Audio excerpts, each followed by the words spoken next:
Good morning, it's Eugenia Matthews and it's Talking Law with Eugenia, and I have my guest this week, Miles Harper from Harper, Davison Lawyers. Welcome again, Miles. Yeah, thanks Eugenia for having me on the show. And later on, Henry James will also join us, but he's been caught up in traffic and he's from Henry James Legal. The topic today is about superannuation and what happens to the money when you die. So who gets it? When you have a valid will in place, when you die, most of us assume our executors will take care of all the necessary paperwork and just distribute our assets to our chosen beneficiaries in the proportions listed in our will.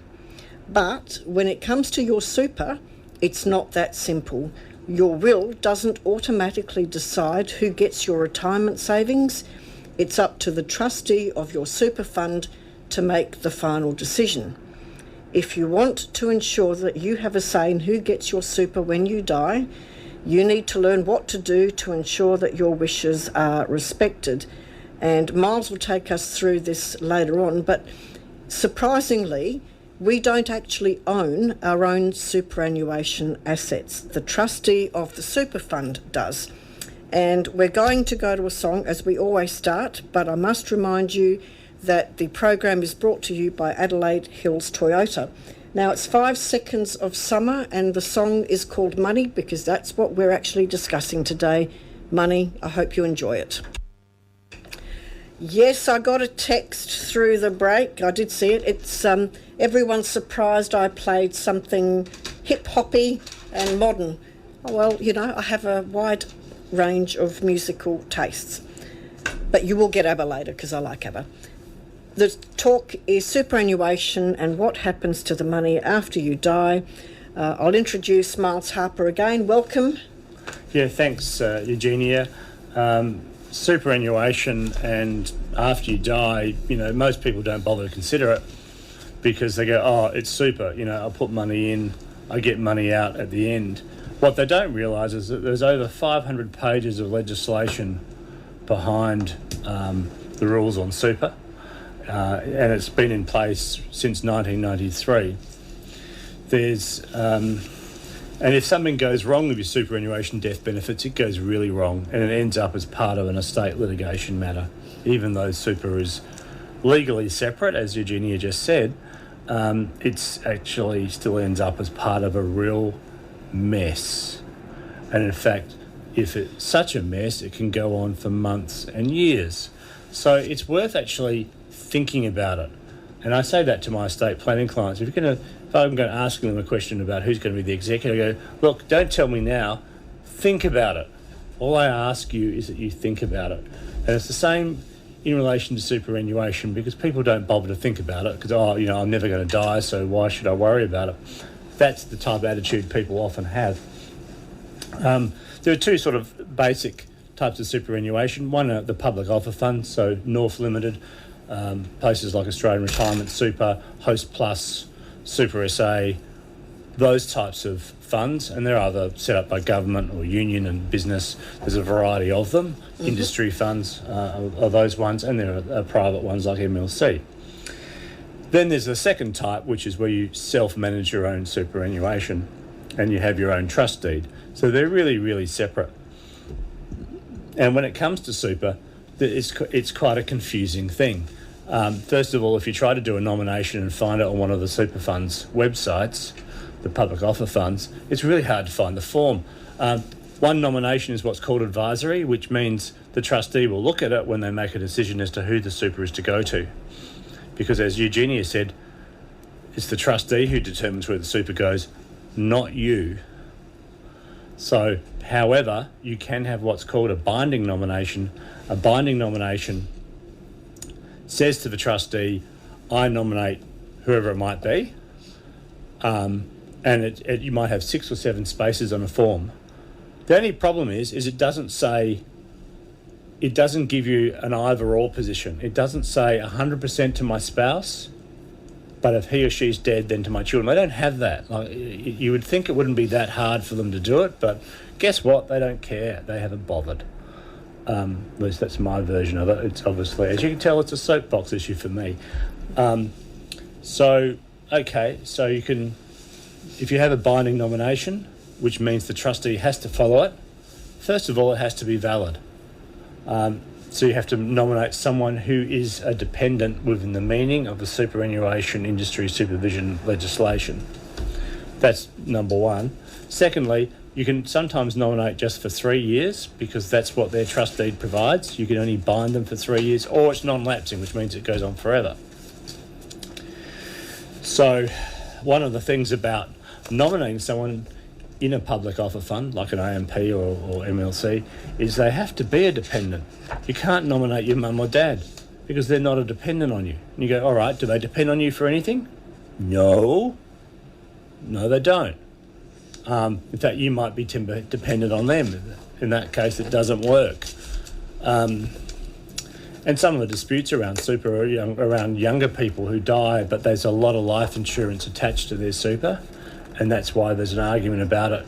Blended families, again, there's arguments because everyone's got different interests. So it is worthwhile making sure whoever you nominate is really a dependent. But a dependent is defined. Who is a dependent? It's your spouse, so that could be de facto or married. It's your children, and it's anyone you're in an interdependency relationship with. And that sounds really confusing, and probably is. And the reason what does that mean? That means somebody you live together with, who you have a close personal relationship with, and you have a domestic and financial interdependence. And that's quite difficult sometimes. I've had a matter where my client could have been seen to be an interdependent, but she didn't live with the guy, and that was the problem. Everything else they did together, but because they didn't live together and it wasn't, then there were issues. Another thing that I've seen is what I think is probably potentially fraud, where you can make up a rule. Comes into the criminal field where Eugenia is a master of it. It's fraud, where you can probably, if you're a flatmate, and your flatmate died, you could probably Photoshop enough stuff together to make yourself a claim. People do that, and the trustees take this really seriously, and they will investigate. If there's even a whiff of fraud, you can bet your boots that it's going to take an investigation, and police are likely to be involved. The other aspect with this in the civil area, not the criminal area, it's the civil area, is where there is a dispute about whether somebody was a dependent or not a dependent. So where does that happen? Okay, so let's say there's no nomination, but everyone gets to have a go. And in fact, one of the first things the super fund will do is ask for a copy of the death certificate. And even if those people are estranged from the deceased, they will still write to them and say, hey, would you like to put your hand up for some free money? Well, that's effectively what they're saying. And who wouldn't want free money? That's right. And so said all of us. So the interesting part about that is that you can have a number of people claiming on super. And what happens is there's usually a period called a claim staking procedure where people can make a claim to the super fund. And then after that, there's a decision by the super fund trustee, and then there's a 28-day period in which to appeal that. After that, you go to this wonderful creation called the Australian Financial Complaints Authority, which deals with a number of financial complaints. It was established under Malcolm Turnbull when he was Prime Minister. However, it is, how can I put it, really bureaucratic. You can't defame an institution, so that's okay, I can get away with that, but it is an incredibly bureaucratic organisation where you end up with a case manager, you end up with a mediation, and usually what happens is because of the lengthy, delayed processing through AFCA, is that people give up. They just go, you know what? We're going to mediate this, and even though I don't think Jane or John was a dependent or an interdependent of my deceased father, I don't care anymore. This has cost enough money in legal fees. It's taken enough time through AFCA. I'm really frustrated. You know what I'm going to do? I'm going to give them some money to go away. And I think some people bank, Eugenia, I think some people bank on that. They do, they certainly do. Look, at the end of the day, how the money is paid, as Miles said, is bureaucratic, and it comes under the Superannuation Industry Supervision Regulations 1994.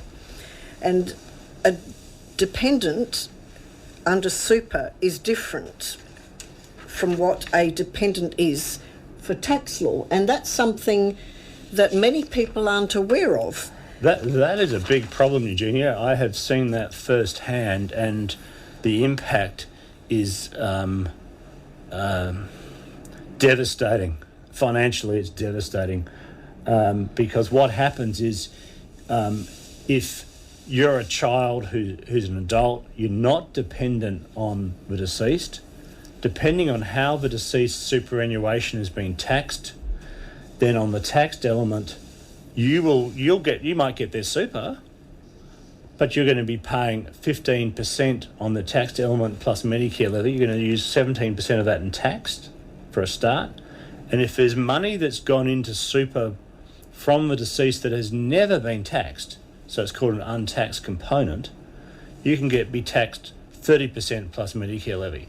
It's absolutely devastating, quite frankly. I have seen it in the flesh, and it is dreadful. It doesn't apply to spouses. If your spouse is a dependent for super legislation and for tax law, so that's okay, no problem. If your spouse survives you, it's fine.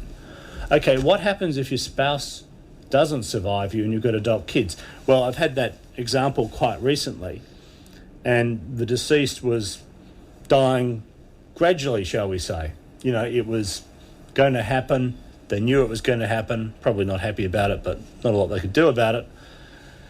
And so they got some accounting advice regarding tax, because we don't give tax, or at least Eugenia and I don't give tax advice. And they had some advice saying, get that money out, and that saved them and their siblings $25,000. And you might say, well, that's not very much, but hey, it's better than paying it to the tax office. So you're absolutely right, Eugenia. There really is, you've got to be very careful and get some accounting advice about your superannuation and about how you're going to do it. There are things like transitional cap limits and other things for people who've got large superannuation balances.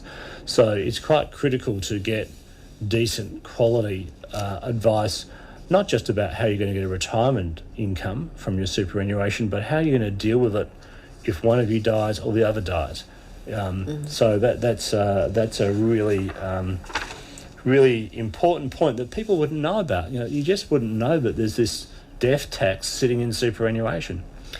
No, and we all think that we have no death taxes in this country, but they're actually sneaky, if you ask me. Yeah, they are. It's sort of like capital gains tax. I mean, apart from your principal residence, everything ends up being subject to capital gains eventually, because all those pre-September 1985 assets get passed to the next generation and suddenly become subject to CGT. So there are a lot of those things, and I know some of your listeners are very interested in tax. Very tax. Now, I actually, on the tax issue, asked my accountant, Scott Marshall of Marshall Hill Accountants here in Mount Barker, to point me in the right direction, and I went to the tax department, and it's 113 pages. You can see it, Miles. Here it is, 113 pages of superannuation and tax law, and I didn't even get to the superannuation regulations that we talked about before. It's actually complex. So my advice is, together with getting some legal advice on this, when you're drafting your will and you're doing your estate planning, you should also involve your accountant, because they know the tax implications. So if you have the two together, you're bound to get something that's really good and probably unchallengeable, but it is up to you. Also, for those of you who are on Centrelink, I was asked a couple of times through the week, what if we can't afford a lawyer or an accountant? Look, if you're on Centrelink, they have some financial advisors. I haven't used them, so I couldn't say, but I'm told they give really good advice. So you could go there, and that's a free service. So don't think that you can't get some help. And the Legal Services Commission, if you needed something, they might be able to help you. I don't know if they can, but they might. But no matter what, you should get some advice. Now, we're going to go to a break. It's Talking Law with Eugenia. The program is brought to you by Adelaide Hills Toyota. I'm on the program with my guest, Miles Harper of Harper, Davison Lawyers, and his number at work is 82240277. Henry James, when he finally gets here, his number is 0414 414 520. And of course, there's Roma Williams in my building. She practices in this area of law, and her number is 0424 130 165. The next song we're playing is an ABBA song, and we all know it, so I don't think I'm going to introduce it. If you don't know it, you will soon. Talking Law with Eugenia. I'm your host, Eugenia Matthews, and we're talking superannuation and what happens to it after death. And my guest is, well, my guests, plural, are Miles Harper. You've already heard from him. But guess what? The traffic jam ended, and Henry James is here. Welcome. Welcome. Thank you, Eugenia. I hope I wasn't missed too much. You were missed, and by the way, yes, we did get some questions about your gorgeous voice. So the listeners want to hear. I get emails about your voices and who sounds really hot on the radio. Well, I'm taking it from that, Eugenia, that I probably missed out on that title then. But, they never say anything about me. I think probably I'll just smoke a packet of Winfields and see if I get some sort of dark, husky voice and see if that improves my chances. True. Now, it may also include the ability for my spouse to get superannuation death benefits if I did that. So just to go back to that superannuation issue, and I know Henry was we were talking just off air about lump sum death benefits. Superannuation death benefits can be taken, as Henry was talking to me about before, as a lump sum or as an income stream. If they're going to a spouse, it's sometimes called a reversionary pension, and as soon as the pensioner dies, so you've got to have the deceased has to have a pension to start with, then it goes to the other, the spouse normally, as a reversionary pension. Otherwise, they can be paid out as lump sums and more, or as pensions, although I doubt whether you'd have too many adult children taking a pension from their parents' super, unless perhaps there is some sort of disability or something else involved. There are some interesting overlays of when you do estate planning for people with a disability as to how you do it, and once again, that's a tax effective thing that has to happen as well. The things I haven't spoken about is just to recap on nominations. The best nominations are a binding nomination. The best of the binding nominations is a non-lapsing nomination.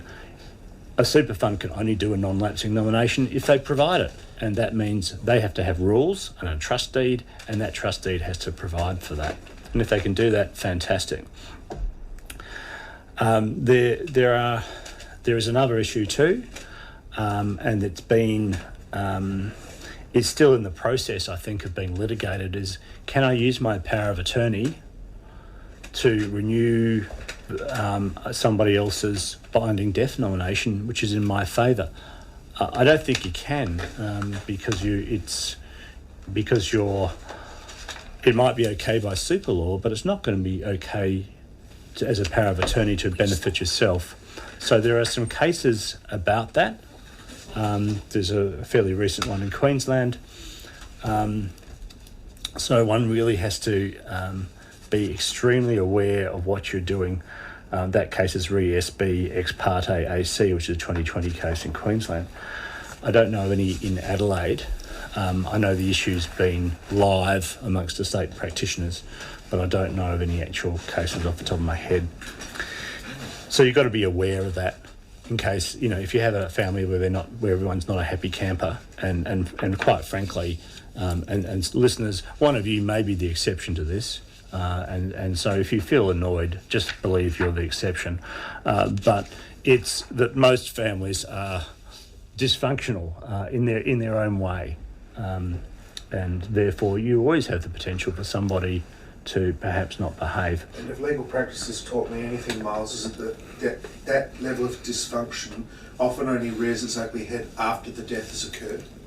Yeah, it's actually quite interesting, Henry, because you know I've had people come in with their 95-year-old mother, and just her mere presence, even though she's frail and getting older, very old, has been enough to actually settle them. But as soon as the mum's presence is not there and she's gone to heaven, then the knives come out, because there's no longer anyone to put a hand over them and say, "Children, behave." So there is that. In terms of self-managed super funds, because I haven't tackled that, self-managed super funds are very different. The regulations regarding public offer super funds don't apply. So Regulation 617A of the super regulations, sorry, I was going to say super salation. No, I can't remember that. That was Julie Andrews, wasn't it? So those regulations, super industry supervision regulations 1994. I'll just call it CISA. You can do that, and it's probably easier to pronounce. Otherwise, it sounds like something that could become a very bad drinking game or something similar. Try doing that after a few. Yes, that was where I was getting at. I don't want to encourage anyone to over and No, buy. don't do that. Especially don't do that and drive. Don't want to see you in my office on charges. No, we don't want to see you as a deceased estate. True. But self-managed super funds, what governs nominations as to where your death benefits go is the actual trust deed. And people are very used to having a trust deed and going, "Oh, here's my super fund trust deed." Like, here's flake and chips. They think they're all the same. What they don't realise is, even though they are sold as a commodity, is that every self-managed super fund trust deed is usually different from another, and it's been tinkered with. Lawyers love tinkering with words, and that's what's happened. And I'd hazard a guess that most people haven't even read theirs. No, it would be a cure for some insomnia, I suspect. I don't think many lawyers have read it either. The only person I know who would have read something like that would be my husband. He's strange in that way. Yeah, I'd second that. Not that he's strange. He's a wonderful man. But, well, he is. But he does like tax law, doesn't he? He does. So, moving along, so it's going to be the trust deed of the super fund that determines where that money goes. So you've really got to make sure, if you do a binding nomination on a self-managed super fund, that it actually does what the deed says it's going to do. I know that sounds simple. I know it sounds stupid. Just follow what the deed says, but a lot of people don't. And it has a very technical. There have been some very technical approaches. There's a case called Murphy in New South Wales, and in Murphy, Mr. Murphy was a lawyer. So just to prove that lawyers don't always get their own stuff right. He, on his second marriage, he made a binding death nomination, and he said, "Pay everything to the executor." Well, the trust deed didn't use the word executor, but used the word legal personal representative, and so it got struck out on that technicality. Another matter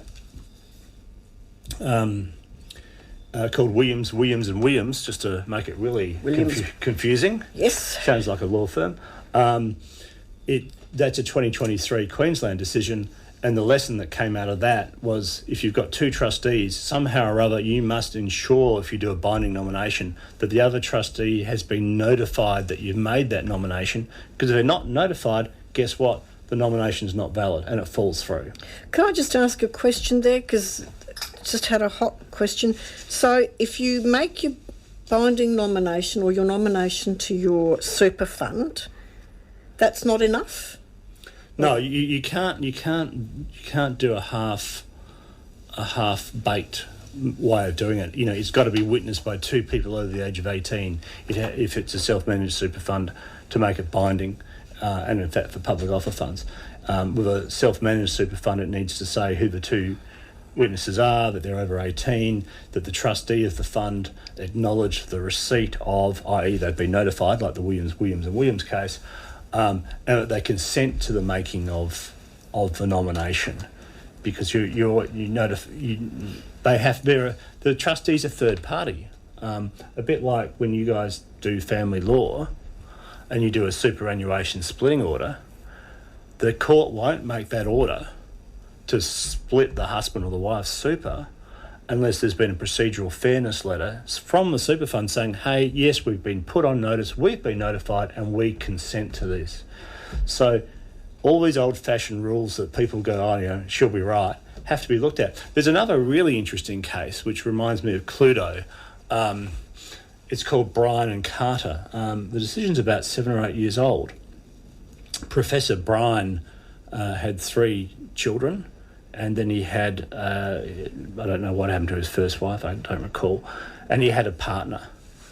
And there was an argument that, and it didn't quite play out all the way through for different reasons, basically because the sons were deemed to have been on notice of what happened. But the partner was his executor. She made a claim in her personal capacity, i.e. that means as herself, to say, give me the super. And the 3 boys, I think it was 3 boys, said, look, we would like the super, thanks, and it needs to go into the estate, and we say to you, Dad's old partner, that you've got a conflict of interest because your duty is to get that money in from the super fund on behalf of the estate. You've got a conflict of interest, you can't do that. And that's quite true. And that reflects back in what I was saying about powers of attorney, where how can you use a power of attorney on behalf of your partner to renew their binding death nomination on behalf of yourself? So there's this conflict at playing.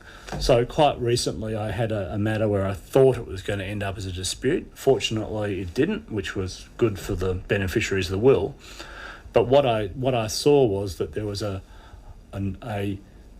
superannuation was going to go to, I think it was 2 children of the deceased. There was a third one who was left out. And one of the 2 was also the executor. But there was a co-executor. So I said to her, look, you will have a conflict of interest. You've got to get out of this. You have to let the other executor make the application. That way, if you want to personally apply for the super, I think there's an argument maybe that you haven't had the conflict. Now, some people might want to distinguish that, but I sort of felt that was the case. So I hope I haven't bored anyone to death. I can't hear any snoring, but definitely with... Not from here. Superannuation and death really becomes if you end up with a public offer fund at AFCA, Australian Financial Complaints Authority, it will be like a death of 1,000 cuts. Very slow, very complicated. Tedious. Miserable. Bunches of lawyers everywhere. You've got a lawyer, you've got a barrister, the other people have got a lawyer and a barrister, somebody else has got a lawyer and a barrister, the executor's there, and you're all trying to deal with AFCA who are making Delphic pronouncements. Guess which pool of money gets robbed to pay all those lawyers. By the time the fight's been had, and you're 12 months, 18 months down the line, you'll find that you've maybe got enough to buy everyone a Chupa Chup and not much else. Yeah, yes. it does get to that line, and like I was saying before, I mean, you almost have to pay money just to get people to go away. True, we call it PO money. And as you say, Miles, people latch onto that and they milk that. Yeah. It's really quite sad. And the other thing, of course, which I was saying about estate litigation, and you guys would be aware of it as well, is that people can make up things. They can swear, I mean, they're not supposed to perjure themselves, but they can say things in affidavits that say, the deceased and I said this to each other, and there's no one else from a cross-examination point of view to say that they're wrong. So they can make the assertions quite easily. And it sounds beyond reasonable doubt, but sounds reasonable. And there's no evidence to the contrary. Well, on a criminal basis. Well, on a criminal happens. basis, that's true, but it's on the balance of probabilities, of course, in civil law. So it's even lesser. evidentiary weight. Sorry, I don't want everyone to think we're doing just some big lawyer fest here, although we'd be happy to do that. But we would like you to actually understand things coming out of this super. But there are lots of things that we've seen, and we all see as lawyers. We're not on the front line like policemen or ambos, but we do see a lot of horror. And if you can do anything to try to stop that with binding nominations or careful estate planning, I think that's extremely valuable. I mean, sometimes I've had to say to clients, well, look, your super fund is not going to help you. You've got a split family. Your super fund doesn't allow for binding nominations. I'm not a financial advisor. I'm not licensed. But you should go and find another fund that gives you the same or commensurate returns, so that it's a fund where we can actually do something. And sometimes, we say to people, look, you'd be better off from an estate planning point of view with a self-managed super fund, because it's not going to be subject to going through the process of AFCA, which is this is the third time I've said it. I think it's about the third time I've said it. Yeah. You can see that I've got some quite deep wounds and scar tissue from AFCA, and every time I've gone there, it's taken a couple of years and been miserable. And I've certainly had experience where a person who's an executor. Person has died. We're talking about the will generally. We're talking about superannuation. One lawyer acting, I actually think that's a conflict of interest, because if the executor must act impartially, if there's a dispute in the family, there's heated emotions, they probably or usually get in the way. You might have to have two lawyers representing you, one for you to give instructions as an executor, and then another one who will act for you in your personal capacity as a beneficiary. It's better to try to get this right at the beginning and see a lawyer and get your will done properly, your estates planning done properly, so that you don't end up in a position where you really are just going to waste a lot of money and have a lot of heartache. We're going to go to a break, and when we come back, I have a question for everyone. It's about death benefit payments to foreign residents. Now, I do have the answer here because I did research it. But as Excellent. you know, the listeners ask some curly ones. I used to think it was just my husband who's always interested in tax implications, but then he's a bit strange on tax. He seems to be obsessed by it. He's a lovely man, though. And my accountant said, it's easy to understand. And I rang him up and said, I just want something goof-proof that not only will non-accountants understand, but is so goof-proof you couldn't really not understand it unless you were silly. But that's what we're here for, is to help guide you through. We're going to play a song that Henry chose, Permanent Vacation, from 5 Seconds of Summer. Okay, enjoy it. We'll talk to you when we get back.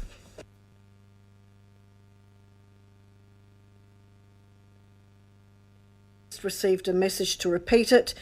If the recipient of the superannuation death benefit is a foreign resident for Australian tax purposes, they receive the same tax benefit as a resident.